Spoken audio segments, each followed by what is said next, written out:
જ વડોદરામાં હતા, લંડનથી અમારા ટ્રસ્ટી એમને ફોન કર્યો કે સ્વામી આપણે કેસ હારી ગયા અને હવે આપણે ત્યાં પ્રોજેક્ટ નહીં થઈ શકે. જો એક સેટબેક આવ્યું ને, એક ઝાટકો આવ્યો ને, પ્રમુખ સ્વામી મહારાજ એકદમ સ્થિર રહ્યા. અમારા વડીલ સંત પૂજ્ય વિવેક સાગર સ્વામીએ દ્રશ્ય નજરે જોયેલું. પહેલું વાક્ય પ્રમુખ સ્વામી મહારાજ બોલ્યા, જેવી ભગવાનની ઈચ્છા. આ વિચાર તમને ખૂબ સ્થિર કરી શકશે. નોકરી ધંધા વેપારમાં કદાચ ક્યાંક ખોટ આવે તો પહેલો વિચાર આ કરવો કે જેવી ભગવાનની ઈચ્છા. બીજો વિચાર પ્રમુખ સ્વામી મહારાજે પ્રદર્શિત કર્યો કે આપણે તો આપણો પુરુષાર્થ, આપણી બુદ્ધિ શક્તિ આવડત પ્રમાણે તમામ કરેલા, હવે જે પરિણામ આવે એ આપણે સહર્ષ સ્વીકારી લેવાનું. Acceptance is a big value. આપણો પુરુષાર્થ આપણે વ્યવસ્થિત કરી લેવાનો, બુદ્ધિ શક્તિ આવડત મૂકીને, પછી જે પરિણામ આવે એ સ્વીકારવાની તૈયારી રાખવાની. અને ત્રીજી વાત પ્રમુખ સ્વામી મહારાજ બોલ્યા કે આપણે નક્કી કર્યું છે કે ત્યાં કરવું છે એટલે કરવું જ છે. બીજી જમીન શોધવાનું ચાલુ કરી દો. બીજી જમીન શોધી નિસ્તેનમાં મંદિર બન્યું અને ગિનિસ બુક ઓફ વર્લ્ડ રેકોર્ડ્સે લખ્યું કે લંડનનું BAPS મંદિર એ દુનિયાની 8મી અજાયબી છે. એટલે ઘાને ઝાટકા આવે ને એ વખતે ગભરાઈ નહીં જવાનું, મૂંઝાઈ નહીં જવાનું, વધારે હિંમતથી દોડવાનું. મનુષ્ય દેહમાં ખૂબ તાકાત મૂકેલી છે ભગવાને. તમને આશ્ચર્ય થશે કે જે કર્મચારીઓને 25 કરોડનો પગાર હોય, 50 કરોડનો પગાર હોય, 100 કરોડનો પગાર હોય, એવા કર્મચારીઓ છે આ પૃથ્વી પર જેના વાર્ષિક પગાર 50 કરોડ, 75 કરોડ, 100 કરોડ, 200 કરોડના છે. એટલે કે રોજનો 50 લાખ રૂપિયાનો પગાર એ માલિક નથી. એવા કર્મચારીઓ પૃથ્વી ઉપર છે. એક વ્યક્તિ મારા મિત્ર છે, એનો પગાર લગભગ 20 કરોડ રૂપિયા છે વર્ષે. સાહજિક અમે બેઠા હતા, મેં પૂછ્યું કે તમારો ઇન્ટરવ્યુ નીકળે? તો કે નીકળે ને. એમાં જે કેન્ડિડેટ આવે ને પ્રશ્ન શું પૂછે અને પ્રશ્ન પૂછનાર વ્યક્તિ કોણ હોય? કારણ કે 20 કરોડનો પગાર એટલે વ્યક્તિને ઓછામાં ઓછા 15-20 વર્ષનો અનુભવ હોય, 40-50 હજાર કર્મચારીઓ દુનિયાના 60 દેશોમાં એ સંભાળતા એના CEO હોય અને 40-50 હજાર કરોડ, 70-80 હજાર કરોડના વહીવટ એ દર વર્ષે એમને કરતા હોય. એટલે એને વહીવટના અનુભવમાં કોઈ પૂછવાનું જ નથી. એટલે મેં એમને પૂછ્યું કે તમને ઇન્ટરવ્યુમાં પૂછે શું? તો એમણે બહુ જ સરસ વાત કરી કે અમને ઇન્ટરવ્યુમાં એક જ પ્રશ્ન પૂછે અને 1 કલાક સુધી અમારે એનો જવાબ આપવાનો. CEO સાહેબ HS પટેલ, એક જ પ્રશ્ન પૂછવામાં આવે અને એનો જવાબ 1 કલાકમાં આપવાનો. અને પ્રશ્ન હોય, describe a severe setback or a failure in your life and how you deal with it. તમારા જીવનની એક મોટી નિષ્ફળતાનું તમે વર્ણન કરો અને એ નિષ્ફળતા વખતે તમે કેવી રીતે સ્થિર અને શાંત રહ્યા અને કેવી રીતે ચાલ્યા અને નિષ્ફળતામાંથી તમે બહાર આવ્યા એનું વર્ણન તમે 1 કલાક સુધી કરો, અમારે સાંભળવું છે. એટલે એ જે મોટા પગારવાળી વ્યક્તિમાં એક જ ગુણ જોવામાં આવે છે કે જ્યારે કોઈ મોટો ઝાટકો કંપનીને આવશે ત્યારે આ વ્યક્તિ સંભાળી શકે એમ છે કે નહીં. તો એ ઝાટકા, એ સેટબેક કે ફેલિયરમાં આવી સ્થિરતા માટે આ વિચારો ખૂબ અગત્યના છે. એ વિચારોથી તમારી સ્થિરતા રહેશે. અને છેલ્લો એક વિચાર આપીને હું પૂરું કરું. શ્રીમદ ભગવદ્ ગીતામાં ભગવાન શ્રી કૃષ્ણએ વાત કરી છે કે કર્મણ્યવાધિકારસ્તે મા ફલેષુ કદાચન. ભગવાન કૃષ્ણે અર્જુનને કહ્યું કે કર્મ કરવું એ તારો અધિકાર છે, ફળ હું નક્કી કરીશ. આપણે બેઠા એ બધાને આનો પ્રેક્ટિકલ અનુભવ છે, પણ આપણે વિચાર નથી કર્યો એટલે આપણને મનમાં સ્પષ્ટતા નથી. તમે બેઠા છો એ બધાને અનુભવ છે કે ઘણી વખત સારામાં સારા આયોજન અને એક્ઝિક્યુશન અને રિસોર્સિસ લગાડ્યા પછી પણ ધાર્યું પરિણામ આપણે મેળવી શક્યા નથી. હા કે ના? સામે એવા પણ તમને બધાને અનુભવ છે કે ઘણી વખત આયોજન ઓછું હોય, એક્ઝિક્યુશન એડમિનિસ્ટ્રેશન પણ ઓછું હોય અને જેટલા રિસોર્સિસ જોઈતા હતા એટલા ન પણ મળ્યા હોય, છતાં ધાર્યા બાદનું પરિણામ આવ્યું હોય. હા કે ના? 2 અનુભવ આપણને છે. એનો મતલબ કે ભગવાન શ્રી કૃષ્ણની આ વાત સાચી કે કર્મ તારે કરવાનું, તારી બુદ્ધિ શક્તિ આવડત બધી લગાડી દેવાની, પરિણામ હું નક્કી કરીશ. જો આ વિચાર દ્રઢ હોય ને, તમે ક્યારેય તણાવમાં નહીં આવો, તમે ક્યારેય ડિપ્રેશનમાં નહીં જાઓ, હતાશા નિરાશા તમારી નજીક નહીં આવે. આ જીવનમાં બહુ જ અગત્યની વાત છે. 24/7 365 80 એનર્જી એન્થુઝિયાઝમ 24/7 365 80. તમે 24/7 ના સ્ટોર જોયા હશે. કે 24 કલાક 7 દિવસ સુધી ખુલ્લા રહે. હું એમાં આગળ વધું છું. 24/7 365 12 માસ અને ગુણ્યા 80 એટલે શું? 80 વર્ષ સુધી 24/7 365 80. તમે ઉત્સાહમાં, આનંદમાં અને ખૂબ તાકાતમાં રહી શકો એની માટેનો આ વિચાર છે કે હું મારી બુદ્ધિ, આવડત, શક્તિ પ્રમાણે પૂર્ણ પુરુષાર્થ મારા કાર્યમાં કરીશ, મારા સંબંધોમાં કરીશ અને મારી સેવામાં કરીશ. પણ સાંજ પડે જે પરિણામ પ્રાપ્ત થાય એ હું સહર્ષ સ્મિત સાથે હું સ્વીકારી લઈશ, જેથી હું સ્થિર રહી શકું, હું તણાવમાં અને ડિપ્રેશનમાં નહીં જાઉં. આ બહુ જ મોટો વિચાર છે. તો તમે સારથમાંથી મહાનતા તરફ જઈ શકશો. પ્રમુખ સ્વામી મહારાજને એલિકોન એન્જિનિયરિંગ કંપનીના જનરલ મેનેજર નટુભાઈ પટેલે કહ્યું કે મેં તમને બધી જ દિનચર્યામાં જોયા છે, પત્ર લેખન કરતા, મીટિંગ કરતા. પ્રમુખ સ્વામી મહારાજ 92 વર્ષ સુધી રોજ 3 કલાક તો વહીવટી મીટિંગ માટે કાઢતા. રોજ સાંજે 40 વર્ષ સુધી આવી રીતે સત્સંગમાં 2 કલાક બેસીને લાભ આપતા. તમને નાના ઝૂંપડામાં મેં જોયા છે, મહેલ મોહલ્લાતોમાં જોયા છે, આદિવાસીને પ્રેમથી મળતા જોયા છે, ઇંગ્લેન્ડના પ્રાઇમ મિનિસ્ટર કે અમેરિકાના પ્રેસિડેન્ટ બિલ ક્લિન્ટનને પણ મળતા મેં તમને જોયા છે. દરેક પ્રસંગે તમારા ચહેરા ઉપર મેં સ્થિરતા અને સ્મિત જોયા છે. આનું કારણ શું છે? આપણી પાસે 70-80 વર્ષનું જીવન છે.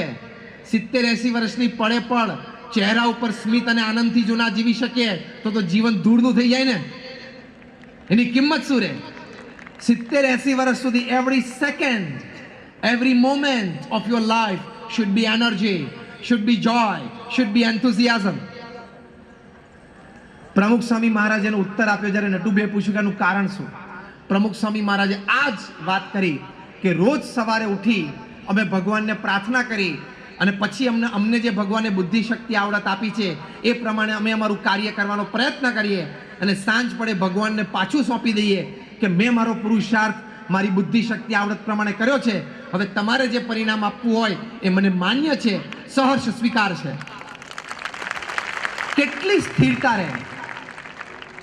આપણને અસ્થિરતા કેમ આવે છે? આ કેમ ના થયું? આ થવું જ જોઈતું હતું. એ વિચાર રાખવો જેથી પ્રગતિ સતત રહે. પણ એ વિચાર તમને સ્ટ્રેસ અને એટલે કે તણાવ અને ડિપ્રેશનમાં ના નાખી દે. એ ભેદ રેખા ઓળંગી જવી નહીં. તો આ એક મહાન વિચાર પણ આપણે સાથે રાખીશું. આવા શુભ વિચારોથી, શુભ પ્રવૃત્તિથી આપણું બહુ જ મોટું કાર્ય થાય છે. આજે અમે પણ આપ સૌને અભિનંદન આપીએ છીએ કે દરેક આ સમાજના કાર્ય માટે આપ સૌ અહીંયા આવ્યા છો. 2020ની ગ્લોબલ પાટીદાર સમિટ માટે અમે પણ તમને શુભેચ્છા પાઠવીએ છીએ. આપના આગેવાનોને તમામને ભગવાન ખૂબ બુદ્ધિ આપે, ખૂબ શક્તિ આપે, ખૂબ બળ આપે અને શક્તિશાળી સમાજ એ દ્વારા શક્તિશાળી રાષ્ટ્ર. કારણ કે ભારત હવે મહાસત્તા તરફ જઈ જ રહ્યું છે. જે આગેવાની આપણને પ્રાપ્ત થઈ છે, આગેવાનીની તાકાત છે કે ભારતને મહારાષ્ટ્ર તરફ, મહાન રાષ્ટ્ર તરફ લઈ જઈ શકે. એટલે એવી આગેવાની નીચે, એવા સારા વિચારો નીચે આપણે સૌએ પણ સહિયારો પુરુષાર્થ કરવાનો છે. વેરેવર you are, you glow out. તમને જ્યાં પ્રસ્થાપિત કરવામાં આવે ત્યાં તમે ઉગી નીકળો. એ સિદ્ધાંત સાથે હંમેશા જીવવાનું. તો આવા શુભ વિચારો, શુભ પ્રવૃત્તિ માટે કાર્યશીલ થવા માટે શક્તિ ભગવાન સ્વામિનારાયણ, ગુરુહરિ પ્રમુખ સ્વામી મહારાજ અને ગુરુહરિ મહંત સ્વામી મહારાજ આપણને સૌને આપે એ આજના દિવસે એમના ચરણોમાં પ્રાર્થના. જય સ્વામિનારાયણ, જય સરદાર.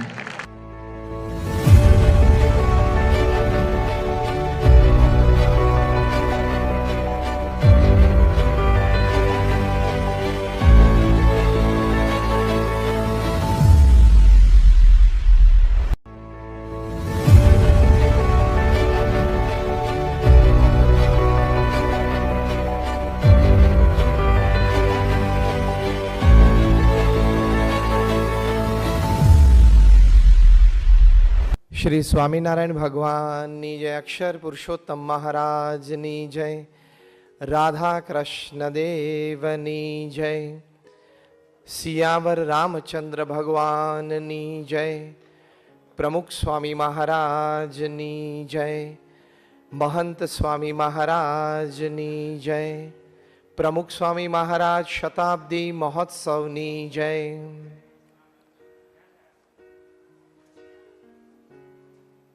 આજનો આ વિશિષ્ટ કાર્યક્રમ ગ્લોબલ પાટીદાર બિઝનેસ સમિટ ચરણ 6 અંતર્ગત આપણે સૌ અહીંયા ઉપસ્થિત થયા છીએ. વડીલો શ્રી અધ્યક્ષ ગોવિંદભાઈ, સૌજીભાઈ, મથુરભાઈ, લાલજીભાઈ, ગગજીભાઈ, એચ.એસ. પટેલ સાહેબ, શ્રી નટુભાઈ અને અન્ય સૌ વડીલોને આપ સૌને નમસ્કાર. જય સ્વામિનારાયણ, ગુડ ઇવનિંગ, જય સરદાર, વંદે માતરમ. ખાસ મને કહેવામાં આવ્યું છે કે આજની આ બિઝનેસ સમિટમાં તમે વાત કરજો how to go from good to great. એટલે આપણે બધા જ સારપને વરેલા છીએ. ઘણા સારા વિચારો સાથે સારી પ્રવૃત્તિઓ આપણા વેપાર ઉદ્યોગમાં અને સમાજ માટે આપણે કરીએ છીએ. એટલે સારપ આપણા દરેકમાં છે, પણ સારપમાંથી મહાનતા તરફ જવું હોય, ફ્રોમ ગુડ ટુ ગ્રેટ, એની માટેના ખૂબ સુંદર વિચારો આપણે વડીલો પાસેથી પણ પ્રાપ્ત કર્યા છે. એમાં પહેલી અગત્યની વાત છે કે જીવન હંમેશા પુરુષાર્થ ભર્યું રાખવું. નૈતિક પ્રામાણિક પુરુષાર્થથી જીવનમાં દરેક પ્રકારની પ્રાપ્તિ થાય છે, દરેક પ્રકારની સમાજની સેવા થાય છે. તો નૈતિક પ્રામાણિક પુરુષાર્થથી કોઈ દિવસ પાછું ના પડવું, શ્રદ્ધા ઓછી ના કરવી, શરમાવું નહીં. આફ્રિકાના જંગલ માટે એક કહેવત છે કે રોજ સવારે જ્યારે સૂર્યોદય થાય ત્યારે જે ધીમામાં ધીમું હરણ હોય એને ઝડપીમાં ઝડપી સિંહ કરતા થોડુંક તો ઝડપી દોડવું પડે જો એને સાંજ જોવી હોય તો. અને જે ધીમામાં ધીમો સિંહ હોય એને ધીમામાં ધીમા હરણ કરતા થોડુંક તો ઝડપી દોડવું પડે જો એને સાંજ જોવી હોય તો. આ વાતના અંતે સિદ્ધાંત રૂપે એક વાત લખેલી છે. So whether you are the lion or the deer, when the sun rises you have to run. તમે સિંહ હો કે હરણ હો, સૂર્યોદય થાય એટલે દોડવું તો પડે જ. એ સિદ્ધાંત છે. એટલે પુરુષાર્થ તો પૃથ્વી ઉપર કુદરતે મૂકેલો જ છે. પશુ પંખી માત્રમાં પણ પુરુષાર્થ છે. માટે આપણે પણ હંમેશા પુરુષાર્થને વરેલા થવું.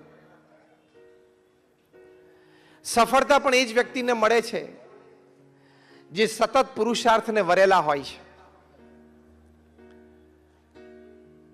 દુનિયાના સૌથી ધનાઢ્ય વ્યક્તિ બિલ ગેટ્સ એક વખત એક નાનું સ્ટાર્ટઅપ માઇક્રોસોફ્ટથી એમણે શરૂઆત કરી. એ 8 ધોરણ ભણેલા છે, પણ દુનિયાના સૌથી સેલ્ફ મેડ બિલિયનર બન્યા. એમને એમનું જીવન ચરિત્ર લખ્યું, business at the speed of thought. Gagjibhai ખાસ મને કહેવા માટે આવેલા કે આ સંબંધી થોડીક વાત કરજો. Business at the speed of thought, કે તમારે વેપાર ધંધો વિચારની ઝડપે કરવો છે. તો બિલ ગેટ્સે, જે માઇક્રોસોફ્ટના અત્યાર તો ચેરમેન એમેરિટસ છે, એમણે પોતાના જીવન ચરિત્રમાં 3 વાત લખી છે. દરેક પાટીદાર યુવાને આ જીવન ચરિત્ર ચોક્કસ વાંચવું જોઈએ. કે એક સામાન્ય બુદ્ધિ ધરાવતી, સામાન્ય ભણતર ધરાવતી અને સામાન્ય પરિવારના બેકગ્રાઉન્ડમાં ધરાવતી એક વ્યક્તિ આ કક્ષા સુધી પહોંચી શકે. એમણે આ પુસ્તકમાં જે પોતાનું જીવન ચરિત્ર છે business at the speed of thought, એમાં લખ્યું છે, the culmination of 3 things has made me what I am today. હું જે છું એમાં આ 3 વાત મુખ્ય છે. એમાં પહેલી વાત એવી લખી છે, ડિટર્મિનેશન, એટલે કે એક નક્કી કરવું, એક નિર્ણય લેવો કે આ કરવું જ છે. પ્રમુખ સ્વામી મહારાજના ગુરુ શાસ્ત્રીજી મહારાજ આ વાત કરતા, જેમણે આ BAPS સંસ્થા વિશ્વવ્યાપી બનાવી, અત્યારે દુનિયાની પ્રથમ 10 સંસ્થા 10 એનજીઓમાં બીએપીએસ સ્વામિનારાયણ સંસ્થા છે, યુનાઇટેડ નેશન્સમાં પરમેનન્ટ સીટ છે. એ સંસ્થાના સ્થાપક શાસ્ત્રીજી મહારાજ પોતે એક સરસ વાત કરતા હતા કે કોઈ પણ કાર્ય શરૂ કરતા પહેલા 100 વાર વિચાર કરવો. 100 વાર વિચાર કરીને નિર્ણય લીધો હોય પછી એ કાર્ય કરતા કરતા 100 વિઘ્ન આવે તો પણ ઊભું નહીં રહેવાનું. આપણે ગ્લોબલ પાટીદાર બિઝનેસ સમિટમાં આ નિર્ણય કરીએ કે 100 વાર વિચારીને આપણે એક નિર્ણય લેવો છે, જે આપણો વેપારનો હોય, ધંધોના હોય, સમાજ સેવાનો હોય. પણ એકવાર 100 વાર વિચાર કર્યા પછી એકવાર વાત નક્કી કરીએ કે કરવું છે અને પછી આદરીએ, એમાં 100 વિઘ્ન આવે તો પણ ઊભું નહીં રહેવાનું. તો આ પાટીદારનું ખમીર કહેવાય ને. 100 વિઘ્ન આવે તો પણ ઊભું નહીં રહેવાનું, કમ વોટ મે, પછી ગમે તે પરિસ્થિતિ સર્જાય. બીજી વાત બિલ ગેટ્સ કરતા, ઇન્ટેન્સ હાર્ડવર્ક, જબરજસ્ત પુરુષાર્થ, કઠોર પરિશ્રમનો કોઈ વિકલ્પ નથી.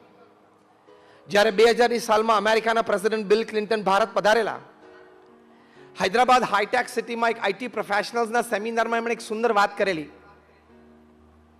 એમણે કહ્યું કે there are 540 million youth in India, એટલે કે 54 કરોડ યુવાનો ભારતમાં છે. 15 થી 35 વર્ષની ઉંમર ધરાવતા 54 કરોડ લોકો ભારતમાં છે. 15 થી 35 એટલે India is the youngest nation in the world. પૃથ્વી પર સૌથી યુવા દેશ એ આપણો ભારત છે. તો 54 કરોડ યુવાનો, એમણે તો એ વાત કરી કે તમે 8 કલાક ભૂલી જાઓ, 6 કલાક પણ ભૂલી જાઓ, પણ આ 54 કરોડ ભારતના યુવાનો જો 4 કલાક પણ નિયમિત, વ્યવસ્થિત અને નૈતિક ભર્યું કાર્ય કરે, પુરુષાર્થ કરે, તો બહુ એક અદ્ભુત વાક્ય તત્કાલીન રાષ્ટ્ર પ્રમુખ અમેરિકાના બિલ ક્લિન્ટન બોલેલા કે nobody can stop India from becoming a superpower by 2030. 2030 સુધીમાં ભારત મહાસત્તા બને જ. આ યુવાનોમાં જાગૃત થવાની એક શક્તિ ઉત્પન્ન થાય તો. અને જેમ હમણાં વાત કરી કે આ પાટીદાર સમાજના કાર્યક્રમથી, આ આયોજનોથી, આ ગ્લોબલ બિઝનેસ સમિટ્સથી અન્ય જ્ઞાતિને પણ, અન્ય સમાજને પણ પ્રેરણાઓ મળે છે. એટલે સર્વાંગી એક જાગૃતિ સમાજમાં દરેક જ્ઞાતિમાં આવશે, આવી રહી છે. અને ત્રીજી વાત બિલ ગેટ્સે કરી, acceptance of the ideas of others, અન્યના સારા વિચારોનો સહર્ષ સ્વીકાર, જે પણ આપણા નેટવર્કિંગ માટે ખૂબ જરૂરી છે.